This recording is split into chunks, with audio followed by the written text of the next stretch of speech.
नमस्कार, स्वागत है आप सभी का हमारे इस खास प्रोग्राम में। मैं हूं आपके साथ सुनील चौहान। नूर हिंसा को लेकर सपा सुप्रीमो मायावती ने प्रेस कॉन्फ्रेंस कर राज्य की सरकार पर तमाम सवाल खड़े किए हैं। नूर में हालात अभी सामान्य नहीं हैं। इलाके में धारा 144 लगी है, कर्फ्यू लगा है। नूर से शुरू की घटना की चिंगारी फरीदाबाद, गुरुग्राम और भरतपुर तक देखी जा रही है। लेकिन यूपी में योगी मॉडल के बुलडोजर का डर है कि दंगा करने वाले जानते हैं कि अगर कुछ भी गड़बड़ की तो फिर खैर नहीं। इसी पर करेंगे चर्चा। देश का सबसे बड़ा राज्य होने के बाद भी हर त्योहार बड़े ही अच्छे तरीके से संपन्न हो जाते हैं। तो क्या योगी मॉडल से राज्यों को सीखना चाहिए? कैसे कानून व्यवस्था को रखना है ठीक? लेकिन सबसे पहले ये रिपोर्ट। एक तरफ हरियाणा और दूसरी तरफ देश का सबसे बड़ा सूबा उत्तर प्रदेश। ये दो तस्वीरें बानगी हैं उस हकीकत की जिसका जिक्र और फिक्र जरूरी हो जाता। वो क्यों? तो वो इसलिए क्योंकि नूह में सुलगती आग कब और कैसे ठंडी होगी, ये सवाल अब भी बना हुआ है। और इस सवालों की गूंज अब उत्तर प्रदेश के सियासी गलियारों में भी गूंजने लगी है। बसपा सुप्रीमो मायावती सामने आई और उन्होंने नूह की घटना को लेकर हरियाणा की खट्टर सरकार को निशाने पर ले लिया। हरियाणा राज्य में सांप्रदायिक दंगा का भड़कना,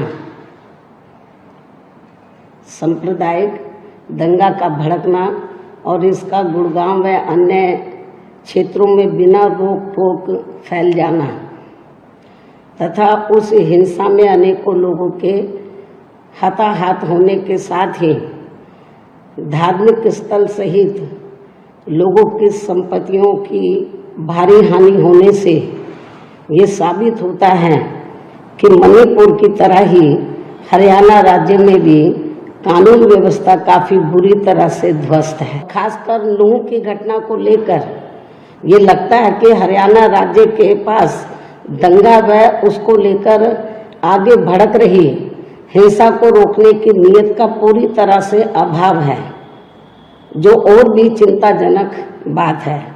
वैसे भी चाहे मणिपुर हो या हरियाणा सहित अन्य राज्यों में हुई दर्दनाक व शर्मनाक घटनाएं पिछले कुछ दिनों में काफ़ी हुई दर्दनाक व शर्मनाक घटनाएं दंगा एवं हिंसा आदि को राजनीति तथा संकीर्ण स्वार्थ की पूर्ति का साधन बनने की अनुमति किसी भी राज्य सरकार को नहीं देनी चाहिए।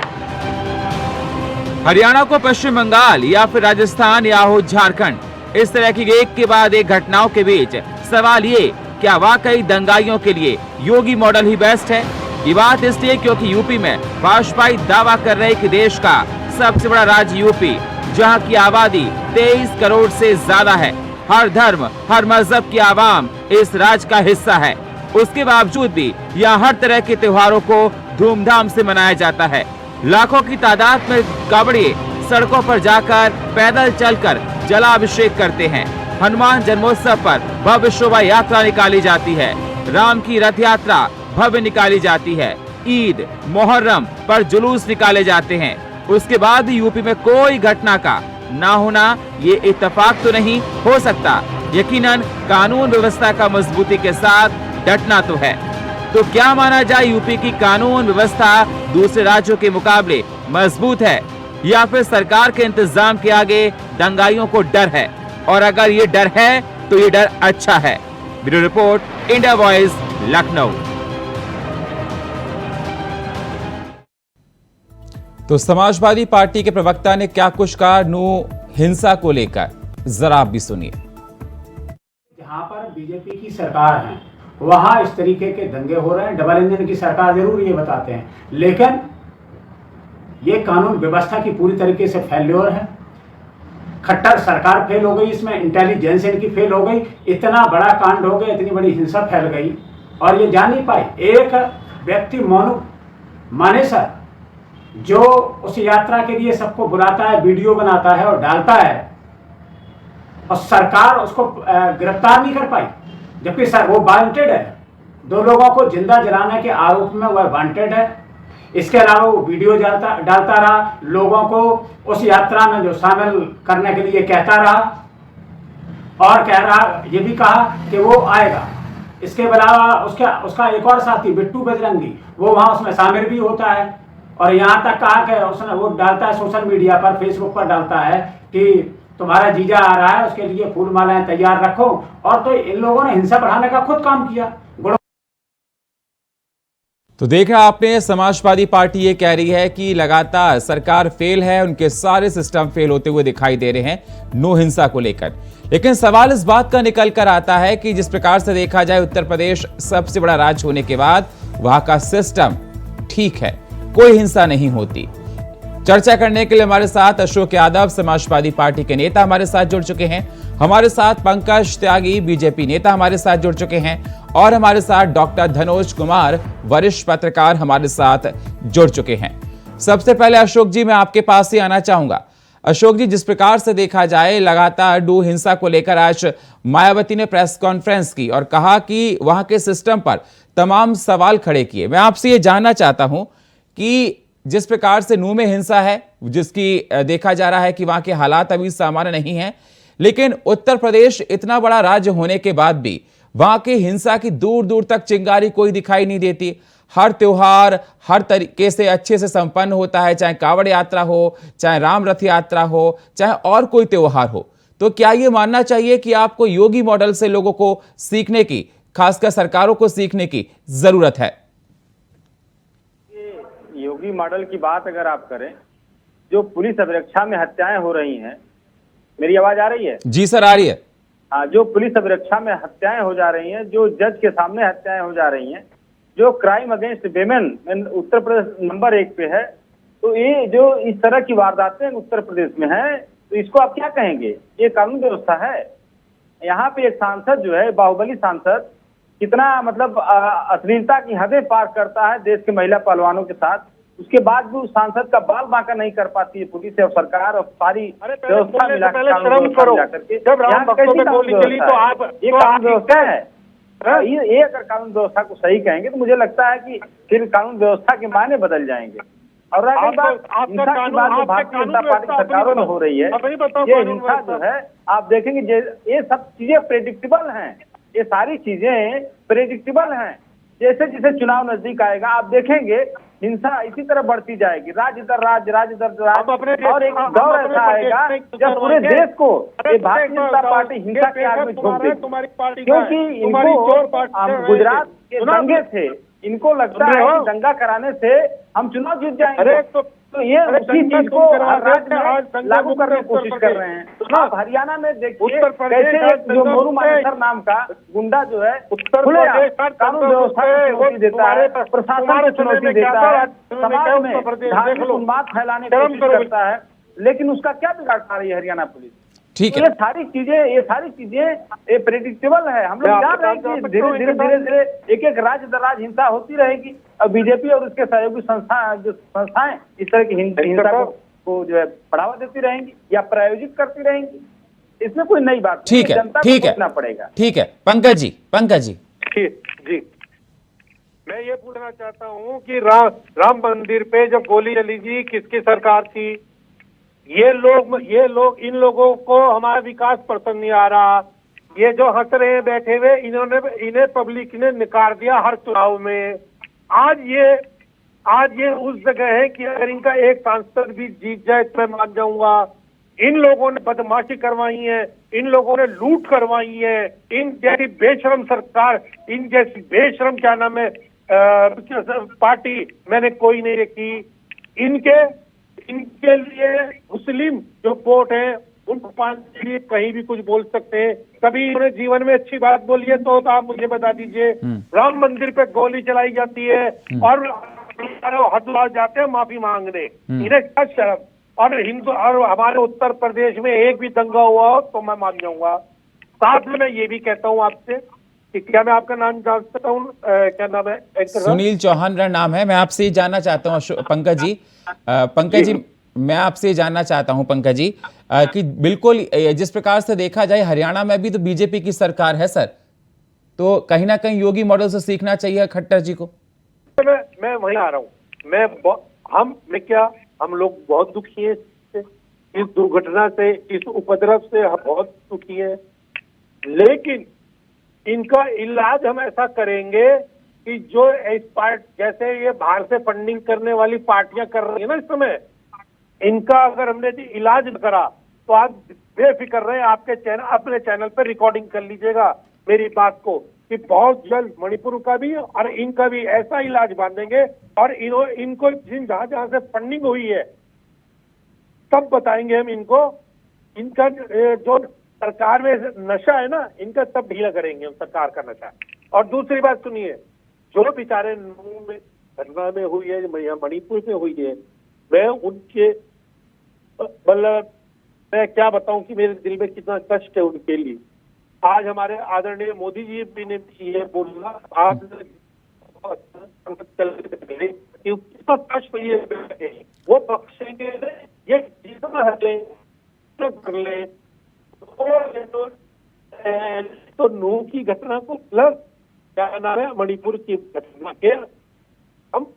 ठीक है। दूसरी बात, आप बिल्कुल सही कह रहे हैं, हमारे यूपी के जो आदरणीय योगी जी हैं, उत्तर प्रदेश के जो शेर हैं, उनका मॉडल चाहे हमारी सरकार हो या कहीं पे किसी और की सरकार, उनको थोड़ा यहाँ से शिक्षा लेनी चाहिए और उनको यहाँ से योगी मॉडल को अपनाना चाहिए, कि जिससे कि किसी भी प्रदेश में हिंदुस्तान के, हम ये नहीं कहते कि हमारे प्रदेशों में हिंदुस्तान के हर एक प्रदेशों में क्या नाम है ये लड़ाई झगड़े उपद्रव रुक जाए।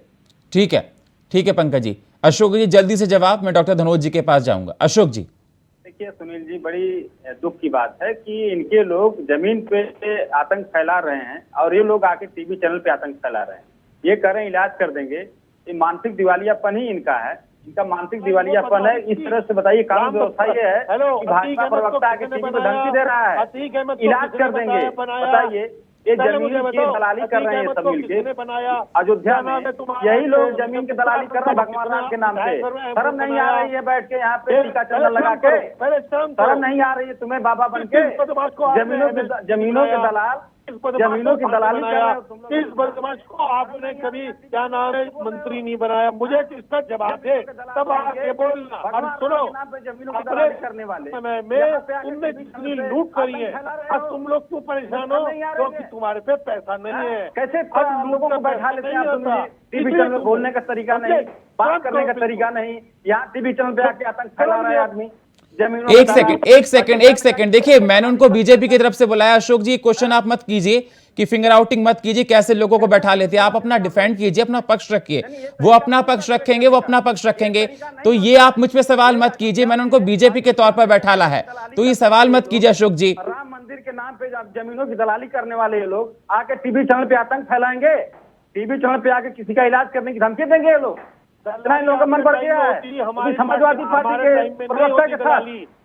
ऐसा लोग बहस नहीं करना चाहता सुनील जी, ऐसे बदतमीज लोगों के साथ मैं बहस नहीं करना। देखिए, अपनी अपनी मर्यादा को रखिए। मैं ये डिबेट करना चाहता हूँ, शब्दों की मर्यादा के बीच में रखिए। मैं दोनों लोगों को रिक्वेस्ट करता हूं कि शब्दों की मर्यादा को रखिए। डिबेट कीजिए टॉपिक पर, लेकिन शब्दों की मर्यादा होनी चाहिए। ये पारिवारिक लोग भी देखते हैं इसको। प्लीज रिक्वेस्ट है आप दोनों गेस्टों से, ठीक है? एक एक करके मैं डॉक्टर धनोज जी के पास जाऊंगा। ठीक है, पंकज जी आपके पास आऊंगा पंकज जी आपके पास आऊंगा। डॉक्टर धनोज जी, आपने सुना होगा, पंकज जी को भी सुना होगा, आपने अशोक जी को भी सुना होगा। सवाल मेरा आपसे है कि कहीं ना कहीं योगी मॉडल से और राज्य की सरकार को नहीं सीखना चाहिए, क्योंकि देखा जाए उत्तर प्रदेश 23 करोड़ से ज्यादा की आबादी वाला क्षेत्र, जहां पर इतने बड़े त्योहार हो जाते हैं बहुत शांति तरीके से, चाहे कावड़ यात्रा हो, चाहे मुहर्रम हो, ईद हो, चाहे और भी कोई त्योहार हो, कोई वहां पर दंगा नहीं होता। तो क्या सिस्टम से सीखने की जरूरत है और लोगों को? सुनील जी, इस बहुत ही संवेदनशील मुद्दे पर डिबेट करना ये काबिल तारीफ है। मैं इंडिया वॉइस को भी धन्यवाद देता हूं और आपको भी देता हूं। 2 लाइन से शुरुआत करता हूं। अमन शांति कायम हो, हर जुबा की यही आवाज है। अमन शांति कायम हो, हर जुबा की यही आवाज है। धार्मिक जुलूस पर हमला करना, धार्मिक जुलूस पर हमला करना किस जाति समुदाय का आगाज है? देखिए, सवाल यह होता है कि हमारे सनातन धर्म में और हमारे हिंदुस्तान में ये विडंबना है कि जब कोई हिंदू वर्ग अपने आराध्य की पूजा करने के लिए एक झुंड होकर निकलता है तो वहां पत्थर से उनका स्वागत होता है। तो पहली सवाल तो ये है, और सुप्रीम कोर्ट भी बार बार 2-3 बात कहते आ रहे हैं, आज से नहीं बहुत दिनों से सुप्रीम कोर्ट कहते हैं, लेकिन सरकार पता नहीं उस पर अमल क्यों नहीं करती है। तो देखिए, आपने कहा योगी मॉडल और आप हरियाणा, इन दोनों के संदर्भ में अंतर है। योगी जी फुल बहुमत में है और हरियाणा में जो गठबंधन की सरकार है। तो हमारे देश का इतिहास है जहां गठबंधन सरकार होती है और गठबंधन सरकार में जो पार्टी अल्पसंख्यक के प्यारे होते हैं, मेरे शब्दों पर ध्यान दीजिएगा, अल्पसंख्यक के जो प्यारे होते हैं तो वहां कहीं ना कहीं अल्पसंख्यक वर्ग के लोग को साथ मिल जाता है। आपको नू का भौगोलिक थोड़ा सा देखना पड़ेगा। नू के पड़ोस में वहां से नू जो है वहां पर अल्पसंख्यक का आबादी ज्यादा है और बगल में ही आप देख लीजिए जो राजस्थान का सीमा लग जाता है और वह भरतपुर के जस्ट बगल में वहां भी अल्पसंख्यक वर्ग ज्यादा है। तो कहीं ना कहीं पड़ोस में जो है लोग जिसकी सरकार है वहां से सब देता है। ये भी जानते हैं, हमारे सपा के भी मित्र जानते हैं और भाजपा के भी मित्र जानते हैं कि ये जो अल्पसंख्यक वर्ग के लोग एक समुदाय पर जो मैं बात कर रहा हूं, इनको पता नहीं कहां से श्रम मिलता है कि ये सनातनियों के ऊपर पत्थर चलाने लगते हैं। मैं तो आपके चैनल के माध्यम से कहता हूं कि ऐसे लोगों पर कठोर कार्रवाई हो। और दुर्भाग्य देखिए, मायावती आज बयान दी है, मायावती यूपी में बिखर गई है, टूट गई है, बर्बाद हो गई इस नीति पर, फिर भी बाज नहीं आ रही है। उनको इन अल्पसंख्यकों से इतना प्यार मोहब्बत, उनके वोटों के लिए वो सनातनियों को ही दोषी ठहरा रहा है। अरे आप भाजपा पर हमला करो, आप राजनीतिक पार्टी हो, भाजपा पे जितना हमला करना करो, समाजवादी पार्टी जितना हमला करना करो, लेकिन बच्चों भैया कि सनातनियों पर हमला मत करो। आपने देखा होगा अभी हमारे यहाँ भी मुहर्रम हुआ, उसमें आप देखे, आपको मैं बता दूं कि वो समुदाय शोक मनाते हैं, लेकिन वो शोक सभा न रह के तजिए में जुलूस, तलवारें, मातम मनाने के बजाय वो शुभकामना, मतलब ऐसे लगता है जैसे कि जन्म हुआ हो और इतना उत्तेजित होता। फिर भी जो सनातन के लोग हैं उनका स्वागत करते हैं, उनका मान आदर करते हैं, ना तो उन पर पत्थर के जगह उनको फूल बरसाते हैं। और वहां जाके एक लड़वारी खेल है, लड़वारी जो ऐसे करके जो है ना भागने वाला खेल है, उसमें जाके सनातनी पार्टिसिपेट करते हैं। लेकिन दुर्भाग्य की बात है जब हमारे देश के सनातनी अपने देवी देवता, अपने आराध्य की आस्था में लीन होते हैं, तभी उस पर पत्थरों की बरसात होती है। तो ये चीज जो है, इन सब बयानों से बचना चाहिए, समाजवादी पार्टी को बचना चाहिए, भाजपा को। देखिए, पूरे देश में पता है कि कौन पार्टी किस जाति के लिए राजनीति करता है, सबको मालूम है। कांग्रेस का हाल देख लीजिए, जो कांग्रेस 130 साल पुरानी पार्टी एक समुदाय की राजनीति करते करते खुद समुदाय बन गया, वो आज वो सीमित हो गया। तो मेरा इंडिया वॉइस के माध्यम से कहना है कि आप ऐसे मुद्दे पर बचिए, संवेदनशील मुद्दा है, आप इस पर अपील कर सकते हैं शांति बहाल करने के लिए, लेकिन राजनीति करने से परहेज करिए, क्योंकि आग में घी डालने का काम मत करिए। अशोक जी। सुनील जी, हिंसा चाहे जहां भी होती है और हिंसा जो भी कर रहा हो या जो भी पत्थरबाजी कर रहा हो, किसी नेता ने ये नहीं कहा होगा कि पत्थरबाजों को आप प्रोटेक्ट करिए, पत्थरबाजों को संरक्षण दीजिए। सभी लोग एक सुर में मांग कर रहे हैं कि जो भी व्यक्ति पत्थरबाजी कर रहा है उसके खिलाफ सख्त एक्शन होना चाहिए। लेकिन वहाँ की सरकार को आइडेंटिफाई करना होगा पत्थरबाजी कर कौन रहा है, पत्थरबाजी कर रहा है या करवाया जा रहा है। सबसे बड़ा सवाल ये उठता है कि क्या पत्थरबाजी की जा रही है या करवाई जा रही है। हिंसा करवाने के लिए, चुनाव ध्रुवीकरण करने के लिए ये जांच कौन करेगा, ये जांच कौन करेगा। अब देखिए, इनको भाजपा के प्रवक्ता को मैं ये बोल रहे थे, बीच में मैं नहीं बोल रहा था, अभी इनको मिर्ची शुरू हो गई लगना, मैं जैसे ही बोलना शुरू किया इनको खुजली होना शुरू हो गई। मैं यही कह रहा हूँ कि ये जो पत्थरबाज लोग हैं इनको आइडेंटिफाई किया जाए, कौन है लोग पत्थरबाज और किसके कहने पे पत्थरबाजी कर रहे थे। तो ये सारी चीजें अगर जांच में सामने आएंगी तब क्लियर होगा। पत्थरबाजों को चाहे, फिर मैं वही कह रहा हूँ, हिंसा करने वालों का समाज में जगह नहीं होना चाहिए। जनता को ऐसे हिंसा करने वालों को बाइकाट कर देना चाहिए। हिंसा करने वाले नेता हो या कार्यकर्ता किसी पार्टी का है या कोई भी व्यक्ति। मंदिर है, लेकिन आपकी इस तरह की जो वारदातें हो रही हैं, आप देखे हुए ट्रेन में जयपुर बम्बई ट्रेन में किस तरह पागल आदमी कैसा बैठा लिया, तुम्हें चाहिए बेवकूफ आदमी को बैठा लिया, बीच बीच में कर रहा है। एक सेकंड, एक एक करके पंकज जी आपके पास आएंगे। पंकज जी आपके पास आता हूं, मैं आता हूं जल्दी से। अशोक जी हिंदुओं ने इसको बोल लेने दीजिए, आप इस आदमी को बोल लेने दीजिए। नहीं, आप बोलिए, मैं पंकज जी आपके पास आता हूँ जल्दी से। अशोक जी मैं सोच छोड़ रहा हूँ, आप ऐसे लोगों के साथ मत मुझे बुलाया करिए। ठीक है अशोक जी मैं ऐसे छुट्टियों के साथ नहीं बात। पंकज जी